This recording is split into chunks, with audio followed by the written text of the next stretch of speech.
Good afternoon, class. Today is my lecture on microbial pathogenicity. तो microbial pathogenicity और micro organism के बारे में पहले बता चुके हैं। आगे हम लोग इन्फेक्शन के बारे में बात करते हैं। ठीक है, व्हाट इज इन्फेक्शन? इंट्रोडक्शन से स्टार्ट करते हैं। Micro organisms are necessary for normal body functions. तो माइक्रो ऑर्गेनिज्म जो है हमारे जो एनवायरनमेंट में प्रेजेंट होते हैं उनका इको सिस्टम में बहुत ही इंपॉर्टेंट रोल होता है। Some organism produce food and maintain normal planet ecology. तो प्लैनेट की इकोलॉजी, हमारे अर्थ की इकोलॉजी को मेंटेन करने में माइक्रो ऑर्गेनिज्म का बहुत इंपॉर्टेंट रोल है। कैसे? Food produce food and maintain normal planet ecology. तो फूड चेन को मेंटेन करने में, जो फूड पिरामिड होता है, फूड चेन को मेंटेन करने में माइक्रो ऑर्गेनिज्म का रोल बहुत ही इंपॉर्टेंट है।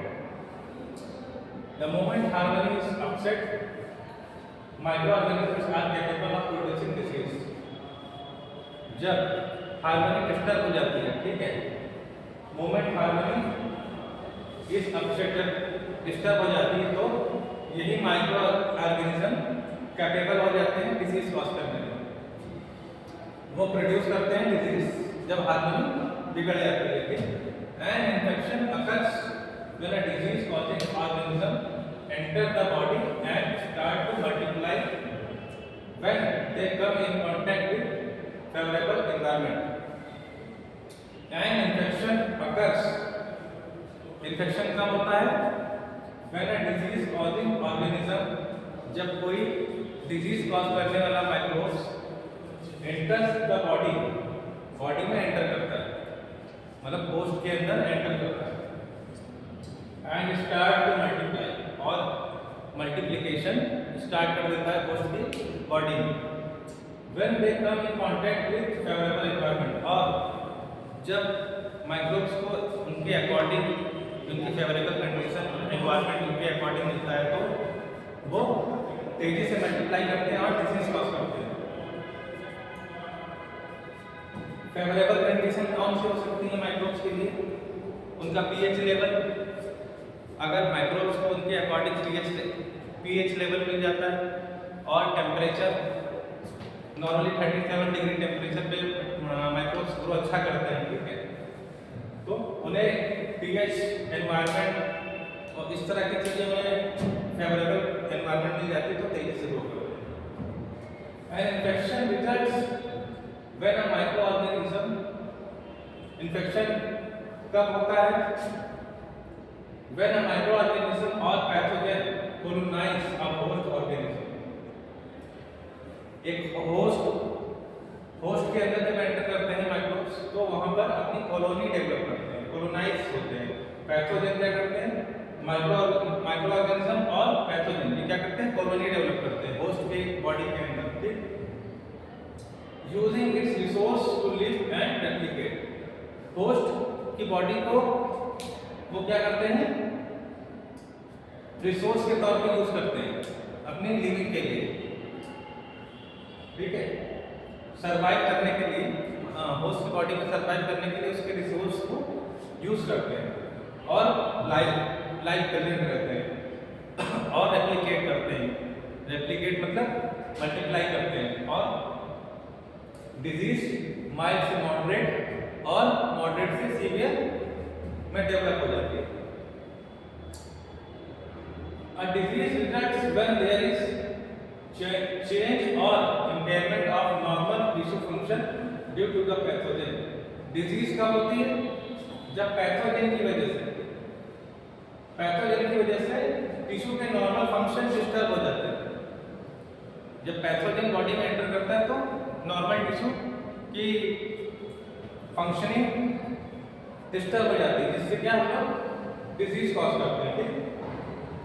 And infectious disease is any disease caused by growth of pathogenic microbes in the body. It may or may not be communicable.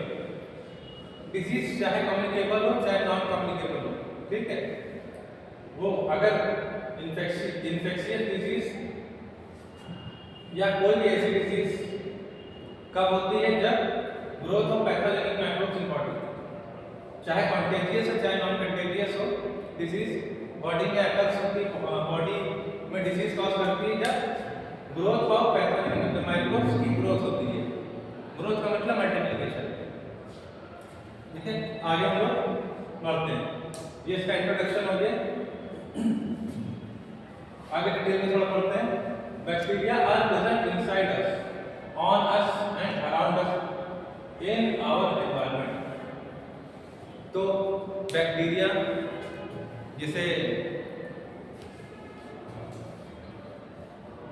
जो यूनिसेलुलर माइक्रो ऑर्गेनिज्म है bacteria, ठीक है, बैक्टीरिया प्रेजेंट इनसाइड अस, हमारे body के अंदर present होते हैं और बॉडी के ऊपर भी प्रेजेंट होते हैं और एनवायरनमेंट में भी प्रेजेंट होते हैं। Resident flora bacteria present inside us help in digestion of food and harmful. तो resident flora bacteria present inside us, हमारी इंटेस्टाइन में, कोलन में जो बैक्टीरिया प्रेजेंट होते हैं, गुड बैक्टीरिया होते हैं, वो हमें हमारे लिए हार्मफुल नहीं होते हैं, अनहार्मफुल होते हैं। उनका रोल क्या होता है हमारे डाइजेशन में। जो फूड है जो हम लोग इंटेक करते हैं उसको डाइजेस्ट करने में इसका इंपॉर्टेंट रोल है। Transient flora bacteria which we get from environment. Resident flora तो हमारी बॉडी में प्रेजेंट है, नॉर्मल बैक्टीरिया, उनके बारे में बात कर रहे हैं। ट्रांजिएंट फ्लोरा जो है उसमें बैक्टीरिया वो आते हैं जो हम एनवायरनमेंट से लेते हैं, तो एनवायरनमेंट के थ्रू हमारी बॉडी में एंटर करते हैं। किन किन माध्यम से एंटर कर सकते हैं? एयर के माध्यम से एंटर कर सकते हैं, air droplet infection,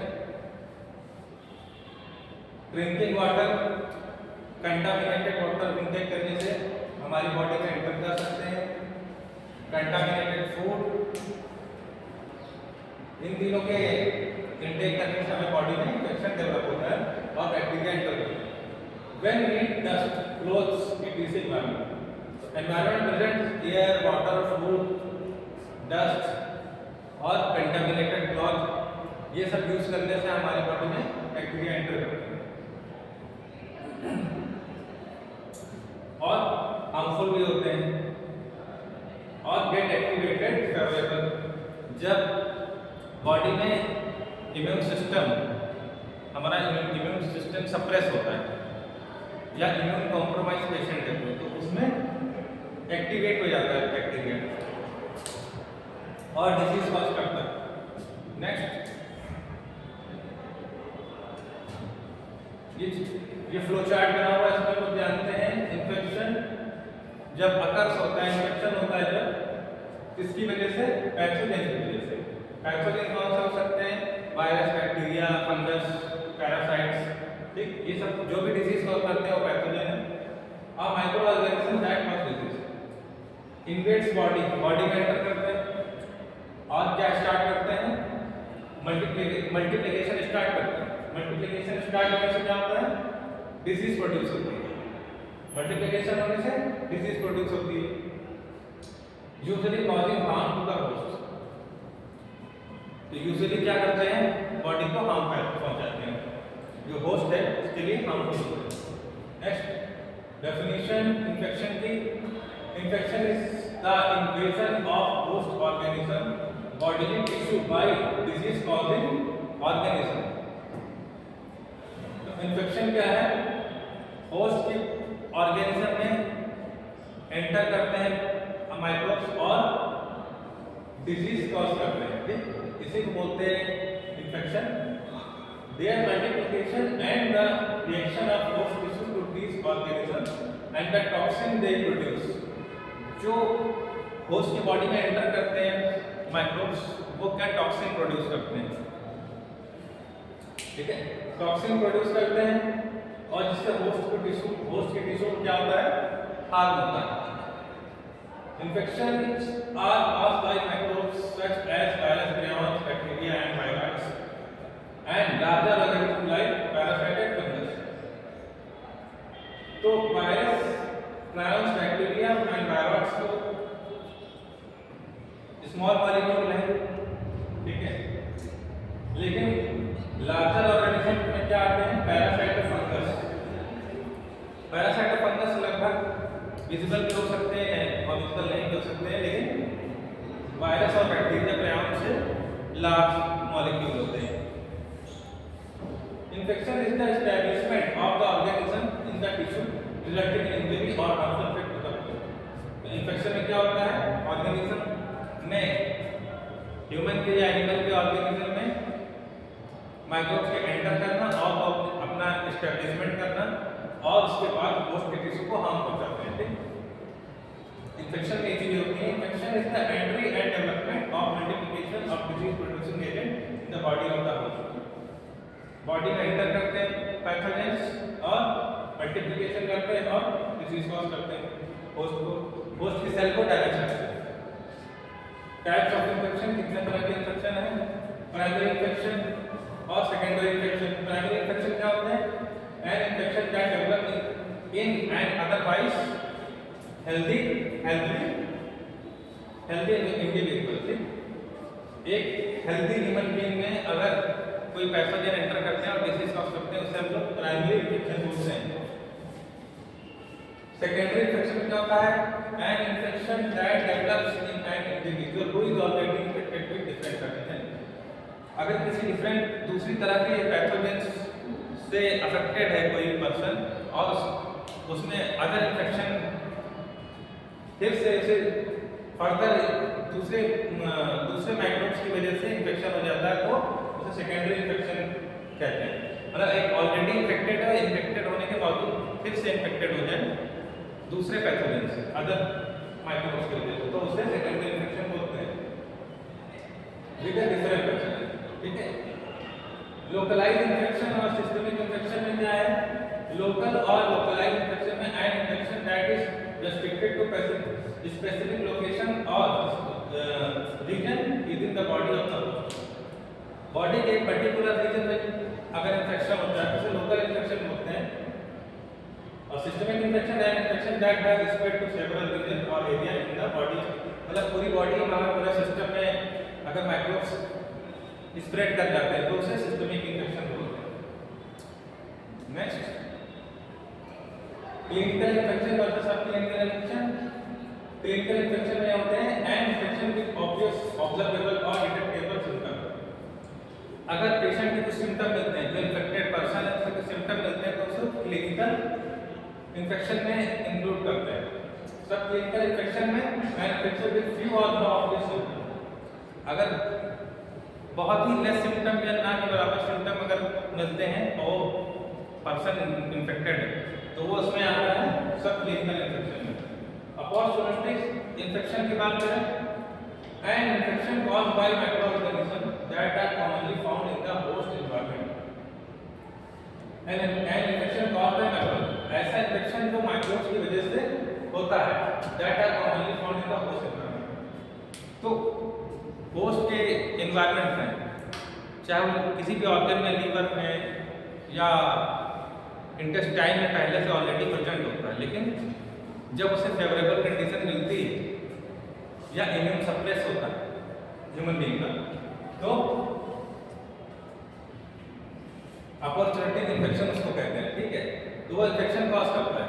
immune suppress patient जिसके अंदर ऑलरेडी पैथोजन प्रेजेंट है लेकिन वो उस पर डोमिनेंट नहीं है, लेकिन नॉन डोमिनेंट है, लेकिन अगर इम्यून सप्रेस हो गया उस पेशेंट का, इम्यूनिटी वीक है, तो जो पैथोजन पहले से प्रेजेंट है उसके इंटेस्टाइन में या किसी भी बॉडी के ऑर्गन में प्रेजेंट है ऑलरेडी, तो वो इन्फेक्शन कॉज करेगा फेवरेबल कंडीशन में। अपॉर्चुनिटी जब उसे मिलेगी तब वो इन्फेक्शन कॉज करेगा, उसे तो अपॉर्चुनिटी इन्फेक्शन बोलते हैं। This term is often used to refer the infection caused by organism in the normal flora.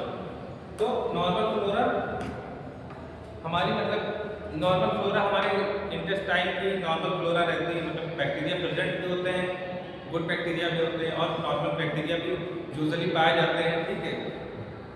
E coli और एच पाइलोरी इस तरह के बहुत कम मात्रा में पाए जाते हैं, लेकिन अगर इम्यून सप्रेस है, जैसे नॉर्मल फ्लोरा में पाए जाते हैं हमारे नॉर्मल कंडीशन में, इंटेस्टाइन में, उसी को गट की नॉर्मल फ्लोरा बोलते हैं। लेकिन उसे जब अपॉर्चुनिटी मिलती है तो वो इन्फेक्शन कॉज करता है। ठीक है, ये अपॉर्चुनिटी इन्फेक्शन हो गया। क्रॉस इन्फेक्शन क्या होता है?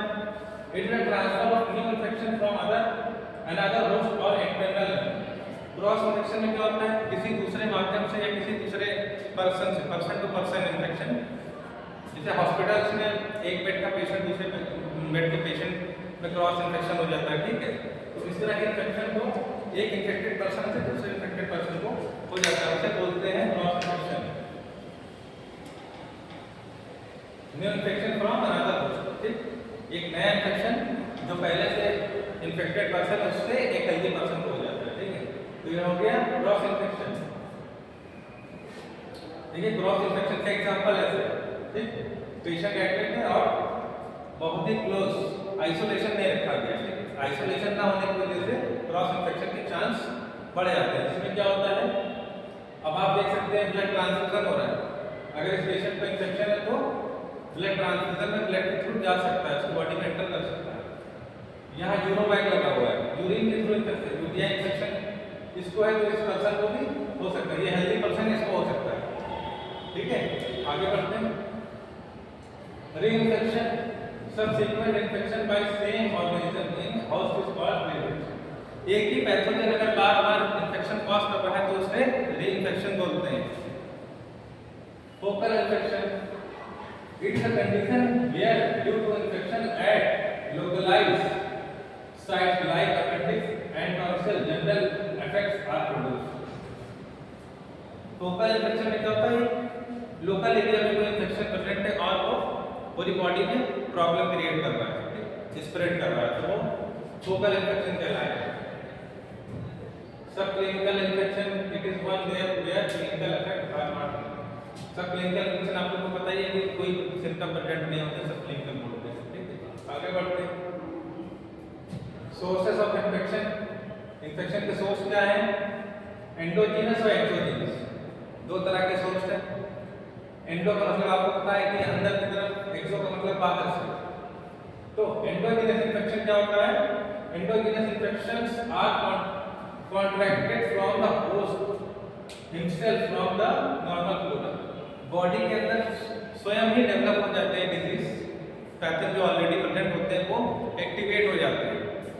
तो इन्फेक्शन अंदर से आ रहा है तो एंडोजीनस इन्फेक्शन से बोलते हैं। Many areas of the body have normal commensal flora. हमारी बॉडी में बहुत से ऑर्गन है जिसमें नॉर्मल फ्लोरा कमेंसल फ्लोरा पाया जाता है, लेकिन जैसे माइक्रो प्रेजेंट होते हैं लेकिन डिजीज कॉज नहीं करते, वो बाद में एंडोजीनस इन्फेक्शन में कन्वर्ट हो जाते हैं, डिजीज कॉज करते हैं। They have many function, they provide barrier to the infection by competing for nutrition with pathogen. तो वो क्या करते हैं? बैरियर का काम करते हैं इन्फेक्शन के लिए। Some produce vitamins which are useful for the host। कुछ पैथोजेंस विटामिन्स की प्रोड्यूस करते हैं जिन्हें हम लोग गुड बैक्टीरिया कहते हैं, तो हमारे लिए हार्मफुल नहीं है। तो एंडोजीनस इन्फेक्शन हमारे बॉडी के अंदर से डेवलप हो जाता है इन्फेक्शन। एक्सोजीनस की बात करें,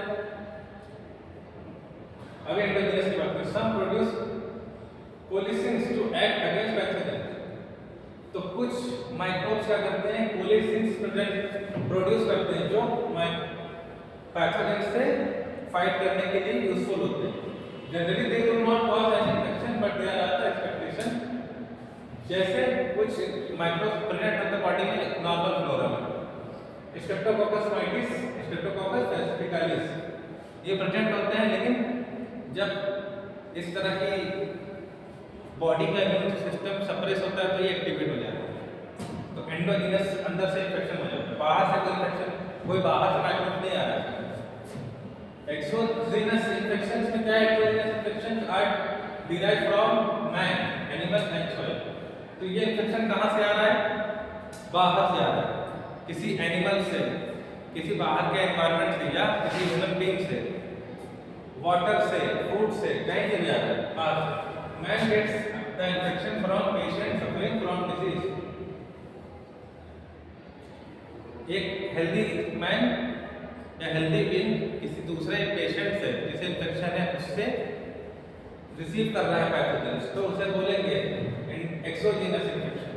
सम person may be carrier for the pathogens and they are transmit the disease to others without getting affected.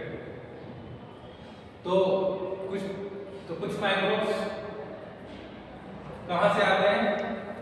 सब पर्सन में भी कैरियर्स, कुछ पर्सन कैरियर का काम करते हैं। कैरियर का काम कैसे करते हैं? उनके बॉडी में प्रेजेंट होता है पैथोजेंस, लेकिन उनकी इम्यूनिटी हाई रहती है, इम्यूनिटी स्ट्रांग रहती है, ठीक है, इस वजह से वो अफेक्टेड नहीं होते हैं। लेकिन वो अगर उनकी वजह से किसी और को ट्रांसफर करते हैं, ट्रांसमिट करते हैं पैथोजन, तो उनका तो वो तो विदाउट गेटिंग इफेक्टेड, उनको तो कोई इफेक्ट नहीं पड़ रहा है, लेकिन जो जिसको पैथोजन उन्होंने ट्रांसफर करती है वो डिजीज कॉज कर रहा है दूसरे को, ठीक है। तो एक्सोजीनस, एंडोजीनस में क्या है? अंदर से डिजीज डेवलप हो रही है, पैथोजन पहले से प्रेजेंट है। एक्सोजीनस में बाहर से फूड, वाटर, एनिमल या किसी वेक्टर से, किसी के माध्यम से ट्रैवल करके हमारी बॉडी तक पहुंच रहा है, तो वो एक्सोजीनस इन्फेक्शन कहलाएगा। Routes of spread of infection, route of कौन से रूट हैं जहां से इन्फेक्शन आ सकता है? रेस्पिरेटरी रूट है, एलिमेंट्री रूट है, स्किन एंड म्यूकस मेम्ब्रेन है, जेनिटल ट्रैक्ट, प्लेसेंटा है। रेस्पिरेटरी रूट से, कफिंग से, अगर किसी पेशेंट अगर किस रूट से हमारे मतलब इनहेल करने से हमारे रिस्पिरेशन में जा सकता है, हमारे लंग्स में जा सकता है। एलिमेंट्री कैनाल यहाँ कैसे? हमारे गट में कैसे पहुंच सकता है? कंटामिनेटेड वाटर और फूड इनटेक करने से। स्किन एंड म्यूकस मेम्ब्रेन में जैसे कोई कट्स हो गई तो डस्ट से या किसी अनदर सोर्स से हमारे स्किन के थ्रू एंटर कर सकते हैं, कट्स और ब्रूड्स के through. Genital tract UTI infection होता है ज़्यादातर इसमें, स्ट्रेप्टोकोकस फेकालिस, ठीक है, इस तरह के कुछ माइक्रोब्स हैं। ई कोलाई इन्फेक्शन, ठीक है, जेनिटल ट्रैक्ट में यूटीआई इन्फेक्शन ज़्यादातर होता है, या यूरेथ्रा का इन्फेक्शन, ठीक है, ब्लैडर का इन्फेक्शन, यूटीआई इन्फेक्शन भी कवर करता है। प्लेसेंटा में क्या होता है? मदर को इन्फेक्शन है और प्लेसेंटा के थ्रू बेबी को भी जा रहा है इन्फेक्शन, तो प्लेसेंटा के थ्रू भी जा सकता है infection. There are 5 main routes: respiratory route, alimentary tract, skin and mucus membrane, genital tract and placenta. The respiratory route में क्या क्या है? Organism cause respiratory infection are as follow. इसमें क्या क्या हो सकता है रेस्पिरेटरी ट्रैक्ट के थ्रू? स्ट्रेप्टोकोकस निमोनिया, ठीक है, स्ट्रेप्टोकोकस निमोनिया, ये क्या है? ये निमोनिया कॉज करता है, ठीक है, इसके रेस्पिरेशन के थ्रू। और हीमोफिलस इन्फ्लुएंजा, फ्लू की डिसीज जो है, फ्लू की डिसीज भी होती है रेस्पिरेटरी रूट के थ्रू। माइकोबैक्टीरियम ट्यूबरकुलोसिस, टीबी की प्रॉब्लम, प्राइमरी टीबी की प्रॉब्लम होती है, वो भी रेस्पिरेटरी रूट के थ्रू होती है। बॉडी टेलर पर्टूसिस खांसी की समस्या ये भी इसी वजह से होती है। आज सम रेस्पिरेटरी रूट्स है, आज some of the bacterial pathogens, common cold virus, वो तो बैक्टीरिया हो गए, अभी वायरस की बात हो रही है। कोल्ड का वायरस वो भी रेस्पिरेटरी रूट के थ्रू जा रहा है। फ्लू का वायरस, एडिनो वायरस और डिफरेंट तरह के वायरस है जो रेस्पिरेटरी रूट के थ्रू एंटर कर रहे हैं। The alimentary tract, the intestinal disease like cholera, dysentery, typhoid, dengue fever, ठीक है, bovine tuberculosis are contracted when the organism are ingested। जब एलिमेंट्री ट्रैक्ट में हमारे गट में कुछ कंटामिनेटेड वाटर फूड इंटेक कर लिया जाता है, तो उसकी वजह से इस तरह के कॉलरा, डिसेंट्री और टाइफाइड, डिसेंट्री फीवर होती है। इस तरह की बovine tuberculosis तरह की डिजीज प्रोड्यूस होती है बॉडी में। But in the case of enterovirus infection, poliomyelitis and hepatitis, through the organism enter through gastrointestinal, the effect are still elsewhere in the body. तो इस तरह के इन्फेक्शन है पोलियोमाइलाइटिस, हेपेटाइटिस, या ये बॉडी में एलिमेंट्री ट्रैक्ट अगर एंटर करते हैं तो पूरी बॉडी को अफेक्ट करते हैं, ठीक। The skin and mucus membrane क्या है? ऑर्गेनिज्म में be acquired from the skin as in the case of herpes virus। Skin और म्यूकस मेम्ब्रेन में किस तरह के वायरस जा सकते हैं? herpes वायरस, ठीक है।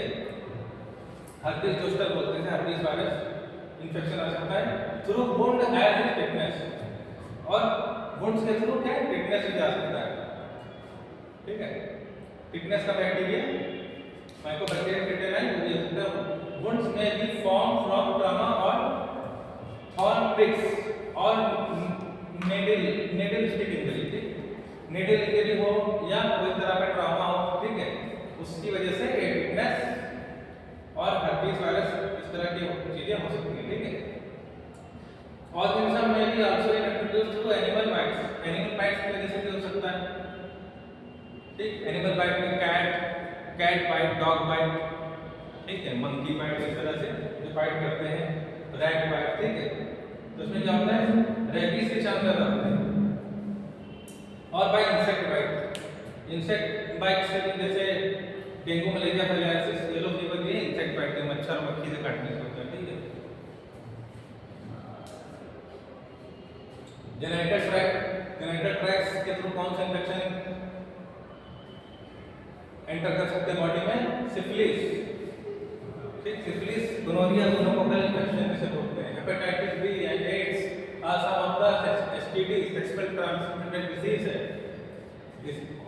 और टाइप होता है chlamydia, neisseria, gonorrhoea, hepatitis B virus, ठीक, एचआईवी, ह्यूमन डिफिशियंसी वायरस, ये सारे वायरस जेनिटल ट्रैक्ट के थ्रू एंटर कर सकते हैं। प्लेसेंटा के through bacteria like treponema pallidum, virus like rubella, cytomegalovirus, parasites like toxoplasma gondii, इस तरह के are some of the organism that ये क्या कर सकते हैं, प्लेसेंटा के थ्रू न्यूबॉर्न को इंफेक्टेड कर सकते हैं, mother to baby. The infectious process, chain of the infection is the process of infection that begins when an agent leaves its reservoir through total or exit and the conveyed by mode of transmission, then enter through the an appropriate portal to enter and infect susceptible host. Or chain of infection is the process in which a favorable condition is required for microorganism to spread or transfer from reservoir to a susceptible host. तो reservoir से एक host को disease transmit हो रही है, किस माध्यम से? Portal of entry and portal of exit. Portal of entry क्या हो सकता है?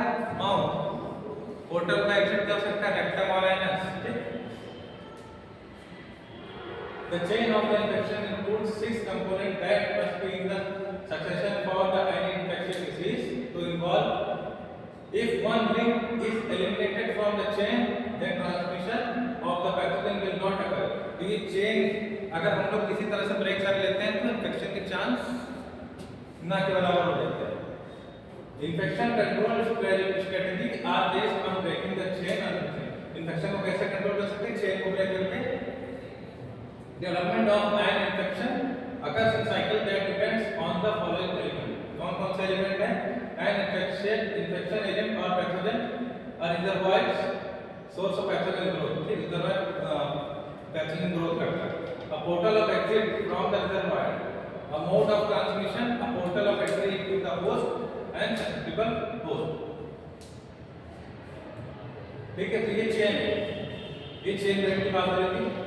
इन्फेक्शियस एजेंट कौन कौन से सकता है? Bacteria, fungus, virus, protozoa, enzymes, ठीक। और रिजर्वायर कौन हो सकता है? People, equipment, water. पीपल हो सकता है, इक्विपमेंट हो सकता है, वाटर हो सकता है। पोर्टल ऑफ एग्जिट क्या होता है? जो सेक्रेशन और एक्सक्रीशन होते हैं बॉडी से, जो शरीर से बाहर निकलता है, एक्सक्रीशन, फीकस हो गया, ठीक है, यूरिन हो गया, सेक्रेशन हो गया, स्वेट हो गया, सीमेन हो गया, ड्रॉपलेट इन्फेक्शन हो गया, स्किन कांटेक्ट होने से, ये सब चीजें पोर्टल ऑफ एग्जिट है। मीन्स ऑफ ट्रांसमिशन क्या है? किस माध्यम से जा रहा है? एक एयर, ब्लड बोर्न है, एयर बोर्न वाला, ड्रॉपलेट इन्फेक्शन है एयर के थ्रू, कॉमन व्हीकल और वाटर बोर्न भी हो सकता है। पोर्टल ऑफ एंट्री क्या है? कहां से एंट्री हो रही है? ब्रोकन स्किन से हो सकती है इन्फेक्शन, इंटर बॉडी में म्यूकस मेम्ब्रेन से हो सकता है, जीआईटी के थ्रू हो सकती है एंट्री, और इनहेल करने से रेस्पिरेटरी लंग के थ्रू, नोज के थ्रू हो सकती है, यूटीआई यूरेथ्रा के थ्रू हो सकती है। और होस्ट कौन सा? ससेप्टिबल होस्ट कौन है? नियोनेट्स को हो सकता है जल्दी, डायबिटिक पर्सन है उसको हो सकता है, इम्यूनोसप्रेस पेशेंट है, कार्डियोपल्मोनरी डिजीज जिसको पहले से एल्डरली कोई बुजुर्ग है उसको ठीक है। तो आज का लेक्चर यहीं पे कंप्लीट होता है।